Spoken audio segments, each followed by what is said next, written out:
Shalom, Bapak Ibu kekasih dalam Tuhan Yesus Kristus. Puji Tuhan, kita sudah memperingati hari kematian Tuhan Yesus Kristus pada Jumat yang lalu, kemarin. Kini kita sungguh benar-benar bersuka cita kalau kita bisa hadir di tempat ini merayakan kebangkitan Tuhan sesembahan kita itu, yaitu Yesus Kristus. Bapak Ibu kekasih dalam Tuhan Yesus Kristus, ada satu survei yang dilakukan oleh seorang pendeta yang cukup mapan di luar negeri kehidupannya. Pendeta tersebut ingin tahu orientasi daripada manusia yang ada di muka bumi ini sebenarnya apa sih? Tuhan atau materi? Ya, saya ambil contoh. Di sini ada seorang pendeta. Ini amplop kosong. Ini uang 500.000. Pendeta tersebut jalan di jalanan dengan amplop. Kemudian dia suruh pilih seorang pemuda. Kalau ini berlaku bagi kita, kepada kita pilih yang mana? Pasti kita mau lihat dulu ini. Amplop apa sih isinya? Dilihat sama pemuda tersebut. Oh, hanya Tuhan. Tulisan Tuhan.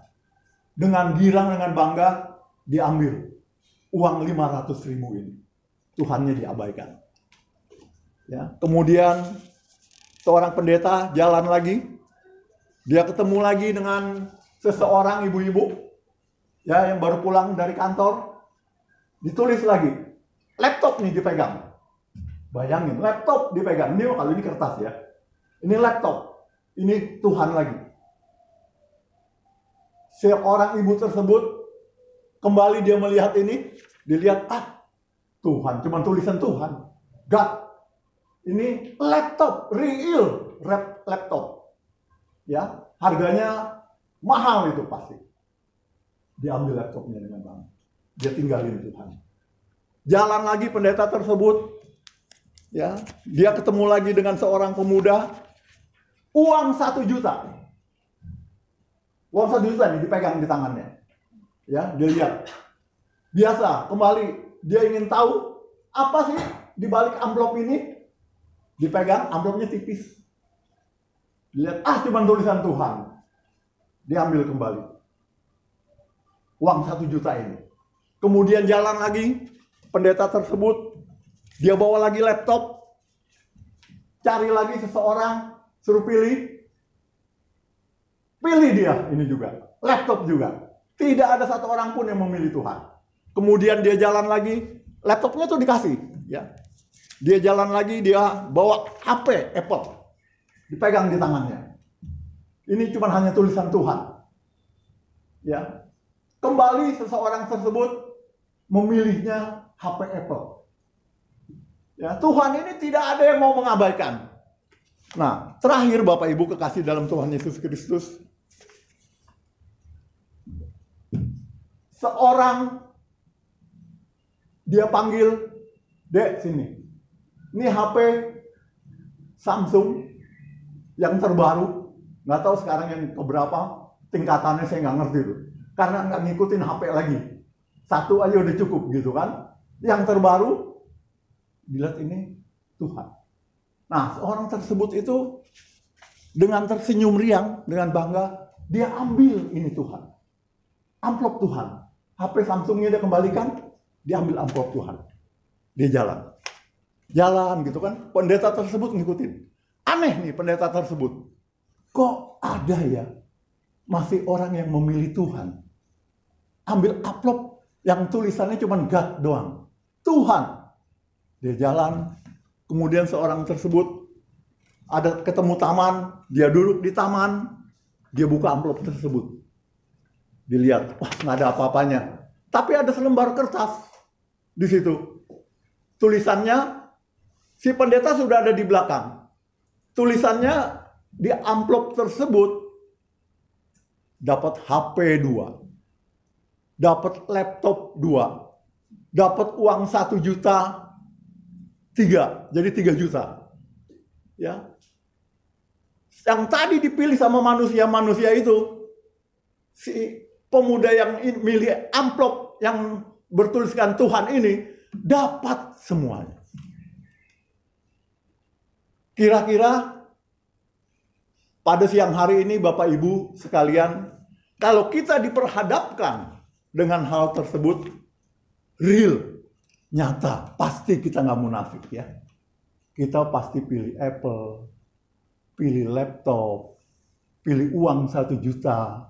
Apalagi kalau kantong kita lagi tongpes, 500.000 juga kita ambil. Nggak usah 500.000, gocap kita ambil. Ngapain cuma tulisan Tuhan doang? God.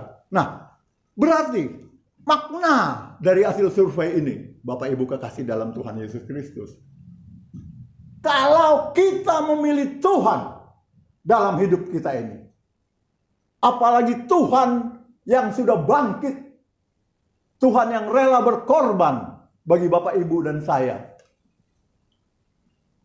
mati di kayu salib. Kalau kita serius memilih Tuhan, kita jangan khawatir dengan segala kesulitan dan kehidupan perekonomian kita. Segala penyakit-penyakit yang kita hadapi, semuanya pasti ada jalan keluar bagi Bapak Ibu sekalian.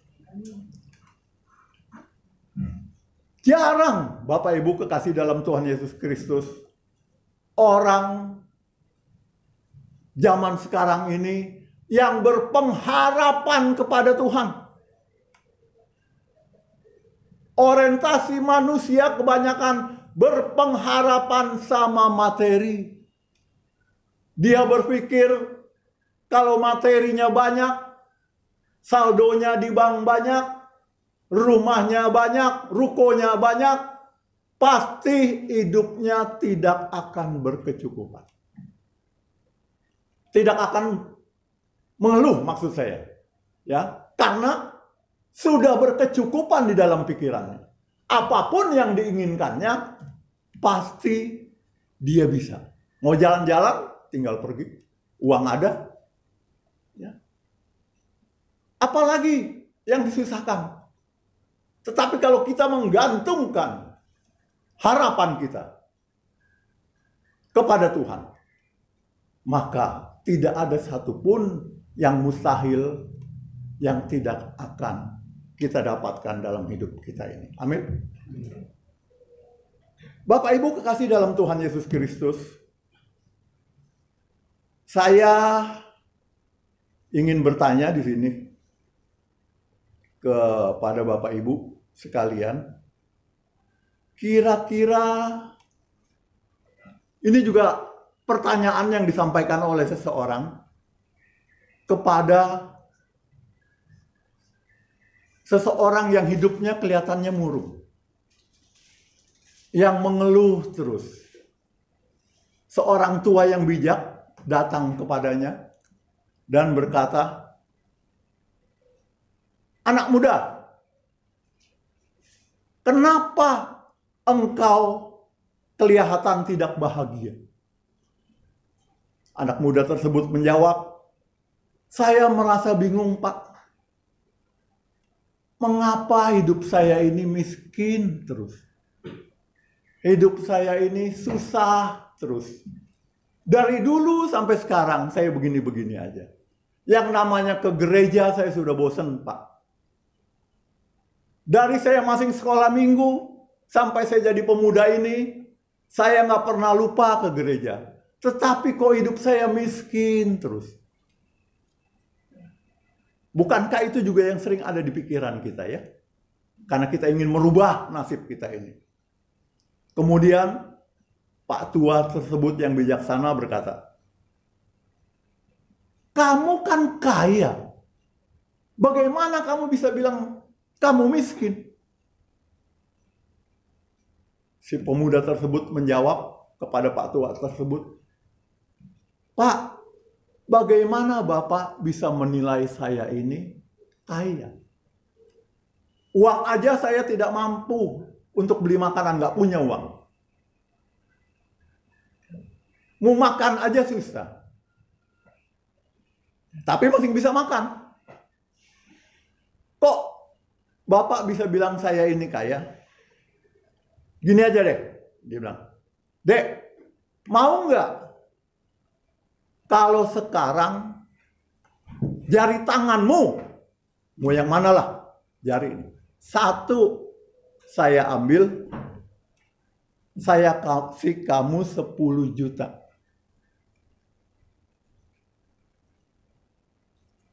Ada yang mau nggak di sini? Pasti jawabnya, oh enggak, nanti dulu. Satu tangan 10 juta. Ya, nanti dulu. Oh gitu ya. Terus dia tanya lagi. Bagaimana kalau tangan kirimu saya buntungin, saya kasih kamu 100 juta. Nggak mau Pak. 100 juta tangan kiri dibuntungin, nggak mau. Terus begini aja. Kalau sepasang bola matamu saya butain, saya kasih kamu uang 1 miliar, mau nggak? Ya nggak mau lah Pak. Uang 1 miliar kalau saya nggak bisa ngeliat buat apa? Oh gitu ya. Terus gini, bagaimana kalau engkau sekarang ini aku jadikan kamu kakek-kakek? Aku jadikan kakek-kakek, organ tubuhmu, ginjalmu saya ambil 1, saya kasih uang 5 miliar. Udah jadi kakek-kakek, sebentar lagi meneot ya. Tapi ginjalnya mau diambil 1. Saya kasih 5 miliar. Ada yang mau? Padahal banyak orang yang jual ginjal. Karena itu dia nggak menghargai Tuhan. Banyak yang menjual organ tubuh karena dilanda oleh kemiskinan. Itu namanya tidak menghargai pembelian Tuhan. Oh nggak mau Pak. Oh gini aja dah. 5 miliar kamu masih nggak mau ya? Saya ambil, kamu saya jadiin kakek-kakek. Terus organ tubuhmu saya ambil, masih nggak mau 5 miliar. Gini aja deh. Bagaimana kalau sekarang nyawamu saya ambil, kamu saya kasih 100 miliar. Ada yang mau? Nyawa diambil, uang 100 miliar dikasih kita. Yang nikmatin siapa tuh? Keluarga kita. Kita mah sudah meneot, nggak bisa menikmati. Walaupun kita punya uang 100 miliar, buat apa? Oh jadi kamu nggak mau nih? Nggak mau lah Pak. Saya dapat uang 100 miliar, kemudian saya meninggal. Nah, kamu itu berarti sekarang kaya. Kaya loh kamu. 10 juta, 100 juta, 1 miliar, 5 miliar, 100 miliar kamu nggak mau. Berarti kamu kaya. Ya. Kamu hanya tidak bersyukur kepada Tuhan. Kamu hanya tidak menghargai pengorbanan Tuhan Yesus di kayu salib yang sudah menebus dosa-dosa. Kamu tidak mempunyai harapan yang benar di dunia ini. Karena Yesus sudah bangkit, mestinya kamu memiliki pengharapan hidup yang penuh dengan harapan. Bersyukurlah, si kakek itu bilang sama pemuda itu. Hargailah kematian daripada Tuhan Yesus Kristus. Dan pada hari ini yang kita rayakan sudah bangkit. Hargai. Jangan kita berfokus dan berorientasi hanya kepada materi semata. Hidup kita ini tidak ditentukan oleh materi. Memang, kalau nggak ada materi, nggak ada uang, kita mau bikin apa? Nggak bisa apa-apa. Tetapi dengan ilustrasi yang tadi saya katakan, kita dikasih 100 miliar kemudian kita meneot. meninggal, mau nggak? Nggak ada yang mau. Kita hanya tidak bersyukur dan tidak menghargai pengorbanan dari Tuhan Yesus yang mati di kayu salib dan yang sekarang kita peringati, Dia telah bangkit. Berarti kalau Yesus telah bangkit, mestinya kita ini hidup, kita ini penuh dengan pengharapan. Karena Yesus sudah bangkit. Coba kita buka ya firman Tuhan di dalam 1 Petrus 1. 1 Petrus 1 ayatnya yang ketiga.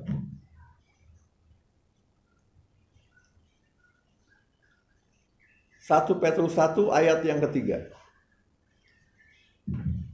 Di situ dikatakan,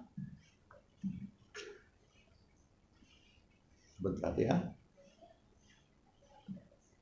1 Petrus 1 ayatnya yang ketiga.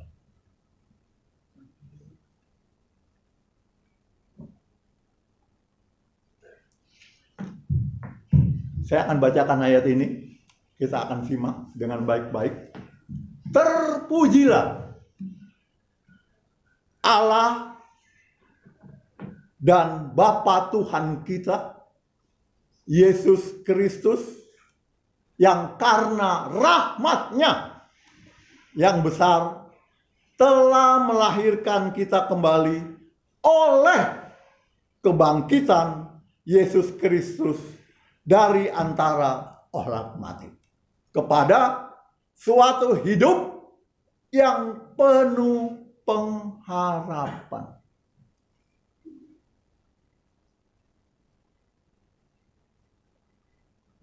Yesus telah bangkit. Mestinya kita sebagai manusia jangan mengeluh terus.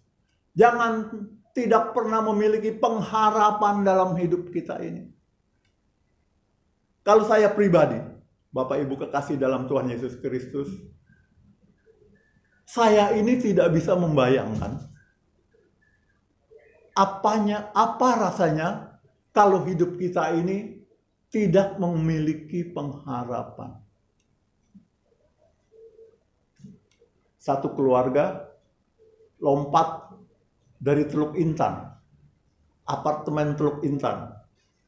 Suami istri, anaknya 2, cukup besar, 11 tahun dan 8 tahun kalau nggak salah, diajak terjun bebas dari lantai yang paling tinggi di apartemen Teluk Intan. Dulu saya tinggal di situ, bukan tinggal di apartemennya. Waktu saya masih tinggal di Teluk Gong, itu yang jadi apartemen Teluk Intan itu bekas tanahnya orang tua saya.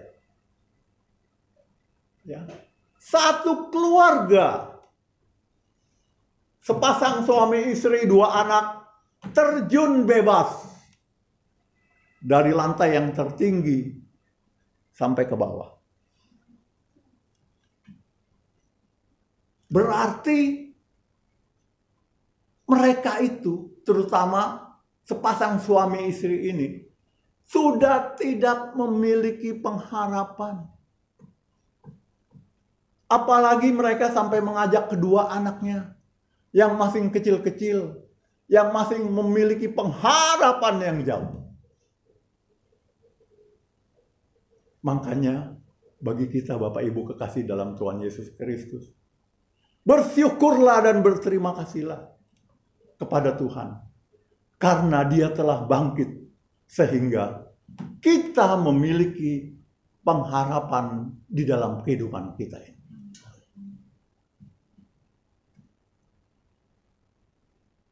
Kita kalau masih berusaha hari ini, gini-gini saya masih berusaha. Walaupun saya sudah off dari kerjaan, sudah pensiun, tapi saya masih berusaha. Jualan kecil-kecilan.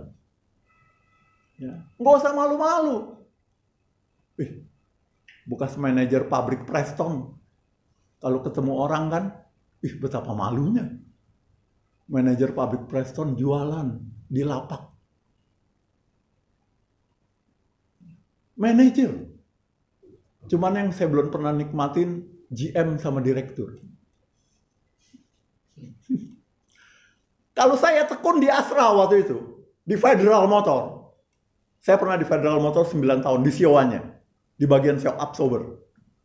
Ya. Tekun aja saya di situ. Nih, bagi orang-orang yang nggak tekun mencari Tuhan. Ya. Jangan contoh saya ini. Ya. Teman-teman saya yang selevel saya, waktu masih di Federal Motor itu, saya dikirim ke Jepang 2 tahun.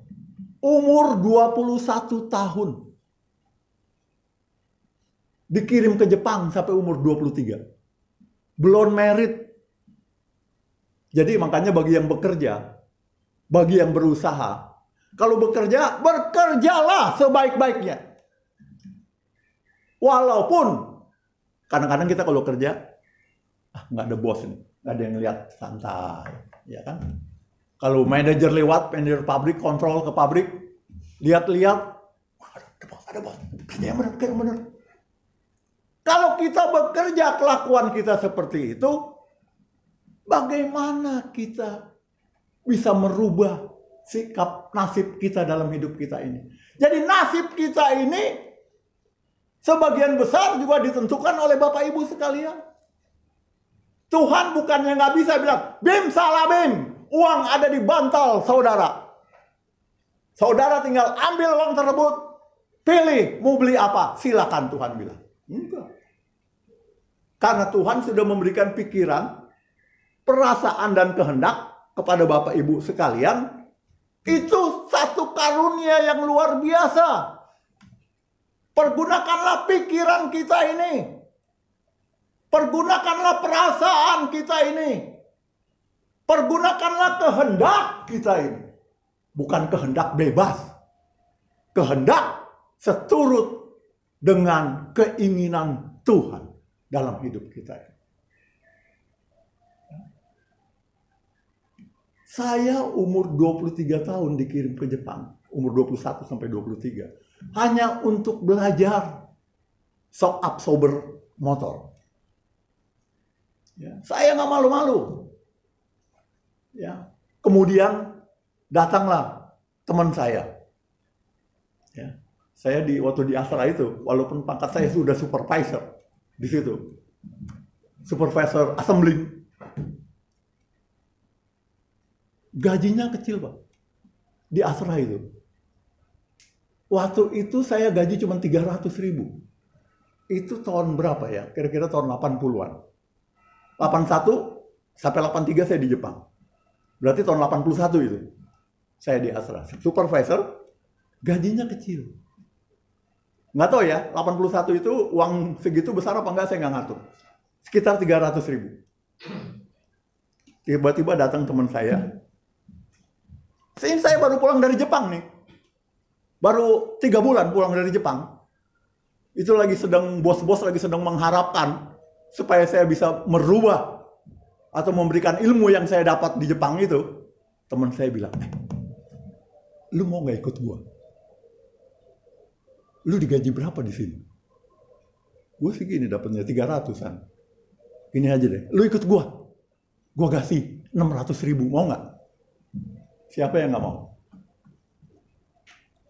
Gaji 300, tiba-tiba ada yang narik saya, gajinya 600.000. Ya maulah, 2 kali lipat.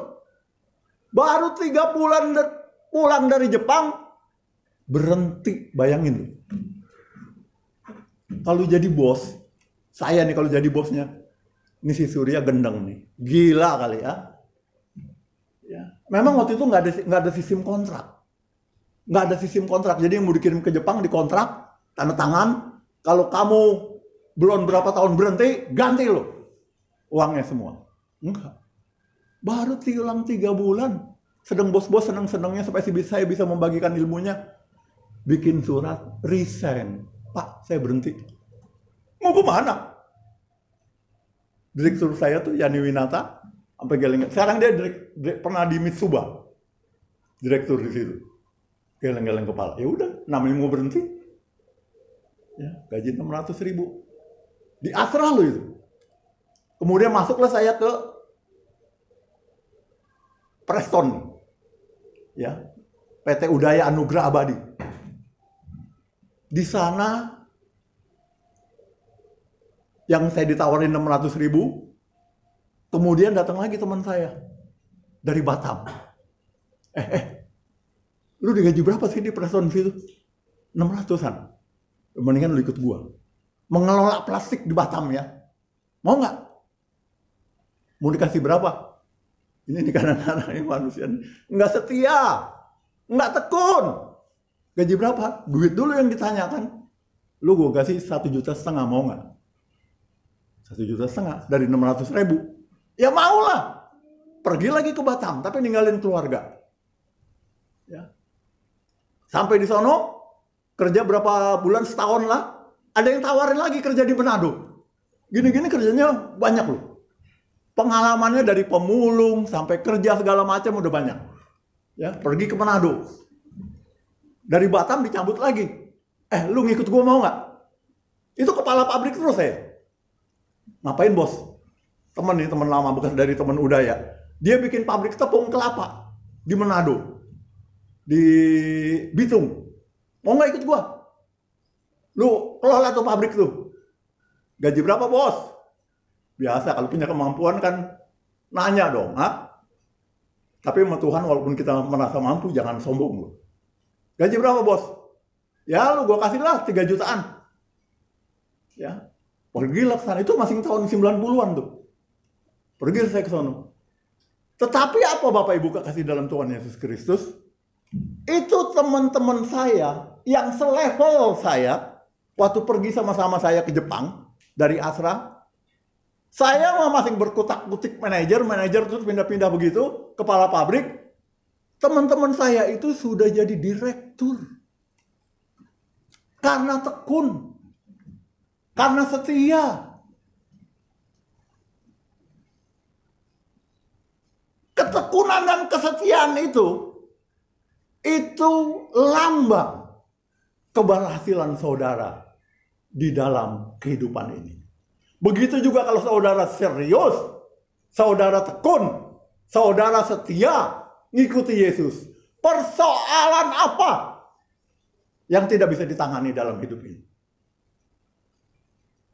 Saya begitu ketemu teman saya si Wiknyo,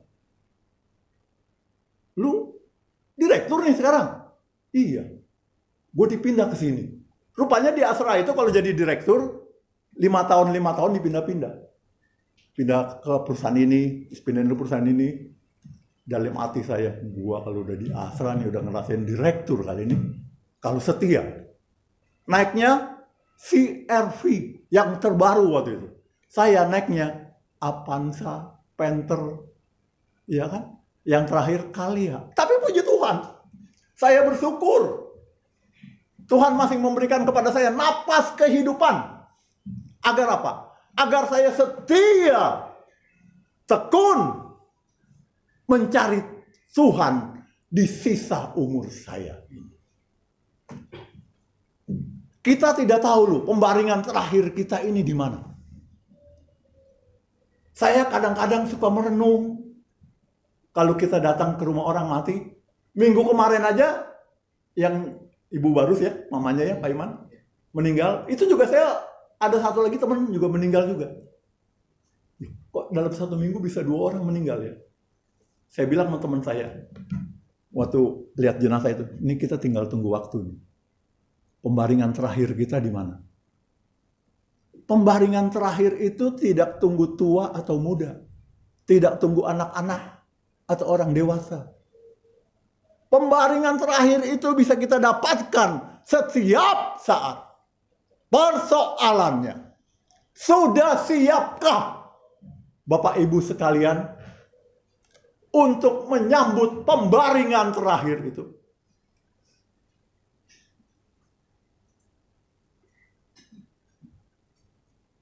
Carilah Tuhan dengan serius.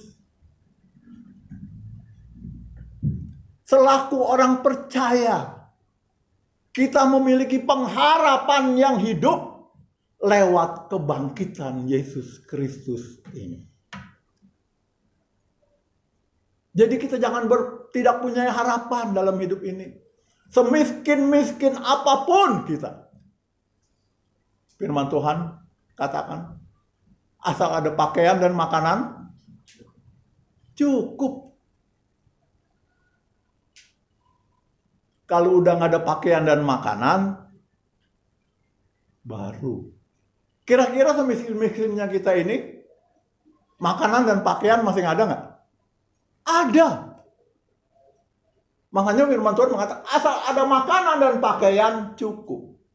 Tetapi kadang-kadang kita tidak mau mencukupkan kebutuhan hidup kita ini. Itu manusiawi. Kalau kita tidak bisa membuang kedagingan kita ini, keinginan kita ini, kita harus bisa memanage jiwa kita ini. Kita harus bisa memanage keinginan kita ini. Agar apa?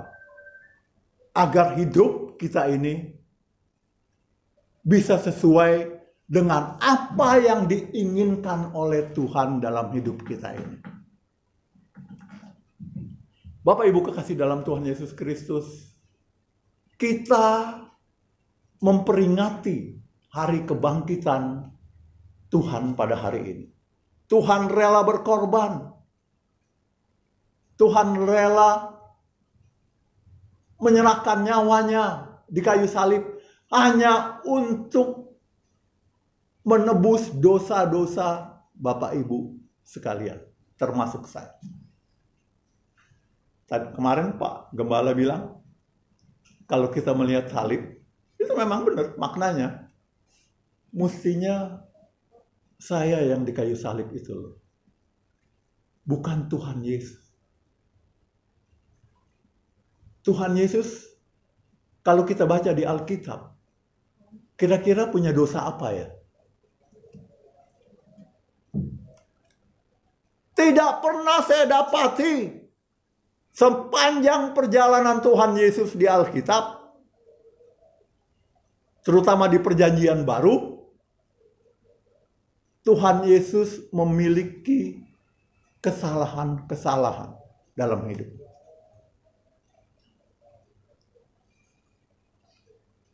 Tetapi dia rela mengorbankan nyawanya di kayu salib hanya supaya kita ini tidak binasa. Agar supaya kita ini bisa terselamatkan. Agar kita ini bisa berdamai kembali dengan Allah. Tetapi sayangnya Bapak Ibu kekasih dalam Tuhan Yesus Kristus, yang ada di benak pikiran kita ini pada umumnya adalah hal-hal kebutuhan jasmani semata. Kita jarang memenuhi kebutuhan rohani kita dengan sepenuh-penuhnya, dengan sesungguh-sungguhnya, dengan serius-seriusnya.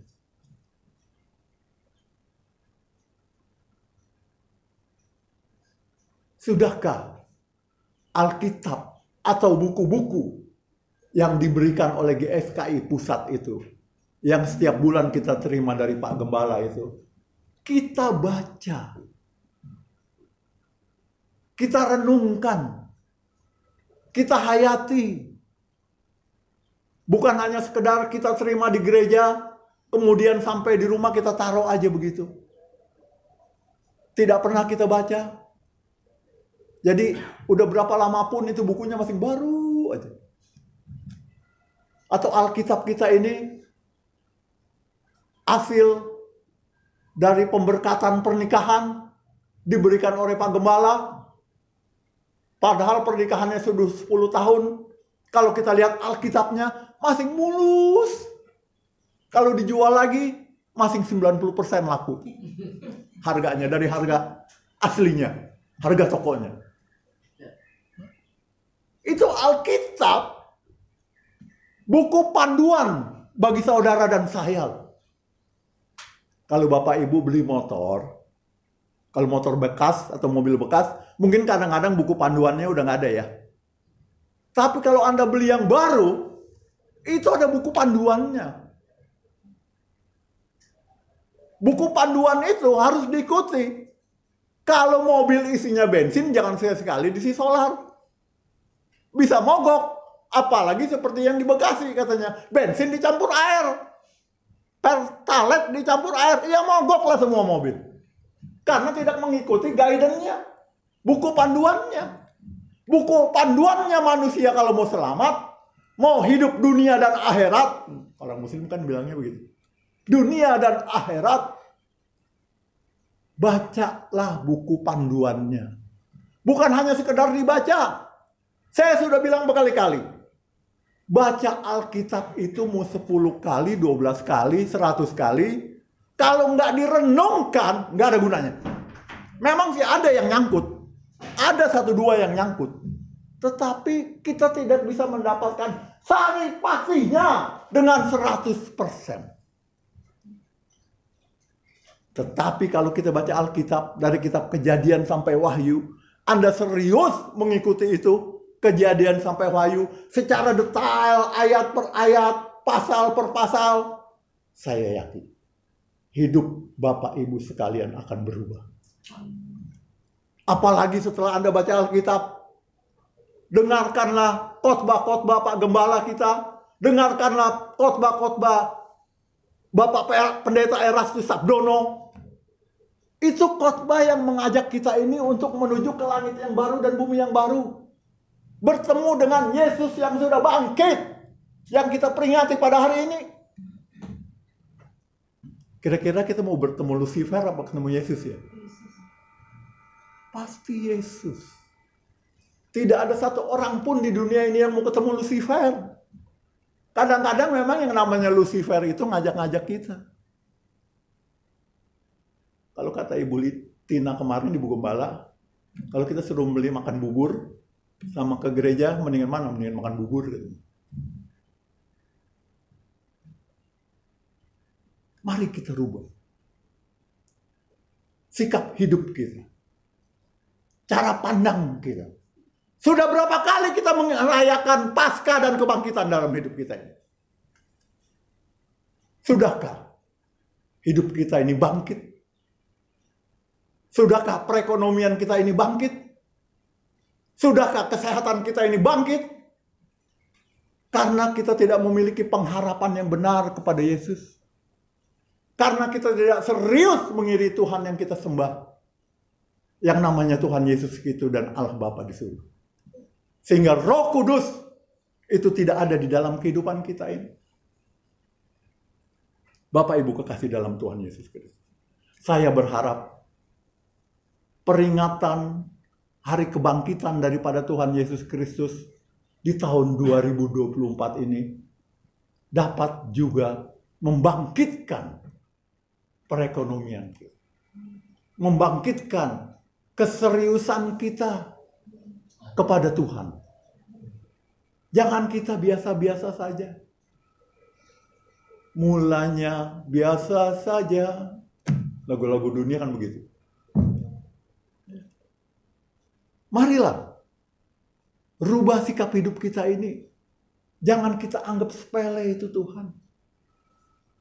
Jangan kita selalu berkonsentrasi dalam hidup kita ini yang namanya ke materi. Memang nggak ada materi, nggak ada uang, siapa yang mau kasih kita makan? Tetapi cara pandang kita, cara memilih kita ini dalam kehidupan kita ini sebenarnya salah. Kalau uang yang kita cari dan kita tidak pernah mencari Tuhan, berarti kita mengandalkan kekuatan kita sendiri.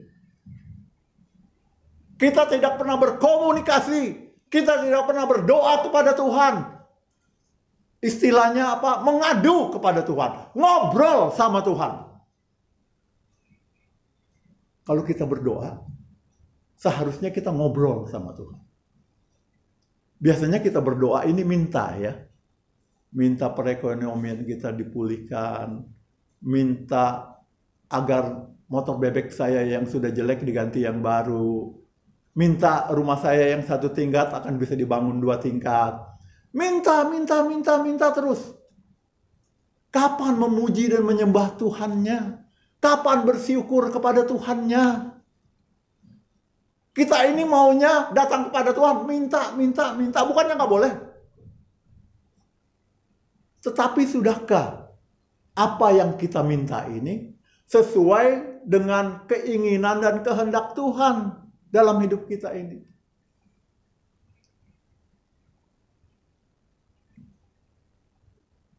Saya pernah berkata sama saudara saya, gue pengen nih punya uang 100 miliar.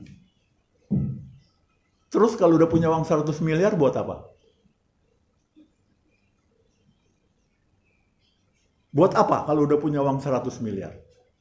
Buat poya-poya? Buat memenuhi keinginan daging kita? Buat hura-hura dalam hidup kita ini? Kadang-kadang kita berpikir juga, untuk apa uang itu kalau kita sudah diberikan berkat kepada Tuhan? Berkat yang diberikan kepada Tuhan itu hanyalah titipan yang Tuhan berharap agar berkat yang diberikan oleh Tuhan itu kepada saudara dan saya bisa diberikan juga untuk kemajuan pekerjaan Tuhan. Untuk melihat, memajukan jemaat-jemaat yang memang sekiranya perlu ditolong dan yang tidak mampu. Tetapi Bapak Ibu kekasih dalam Tuhan Yesus Kristus, terkadang kalau kita dapat pertolongan dari seseorang, kita ini seterusnya maunya juga ditolong lagi sama dia. Kita ini tidak mau merubah sikap hidup kita ini dan minta pertolongan Tuhan agar kita ini dipulihkan dari segala kehidupan yang tidak baik dalam hidup kita. Hari ini Yesus telah bangkit. Bukan hari ini, mungkin 2000 tahun yang lalu sampai tahun yang sekarang. Berapa kali sudah dirayakan kebangkitan, tetapi ada banyak umat manusia yang belum bangkit. Belum serius ngikutin Tuhan. Tadi dari beberapa contoh yang saya utarakan, hanya 1 orang yang memilih Tuhan. Yang lainnya kebanyakan memilih materi. Tetapi kalau Tuhan yang kita pilih, Tuhan yang sudah bangkit dari kehidupan, Tuhan yang tadinya mati itu, meninggal itu, wafat itu, maka segala perekonomian kita ini juga akan bangkit. Seriuslah cari Tuhan, Bapak Ibu kekasih dalam Tuhan Yesus Kristus. Marilah kita mau menyenangkan hati Tuhan dalam hidup kita ini. Jangan kita menyenangkan kedagingan kita, tapi menyenangkan Tuhan dalam hidup kita ini. Amin. Tuhan memberkati.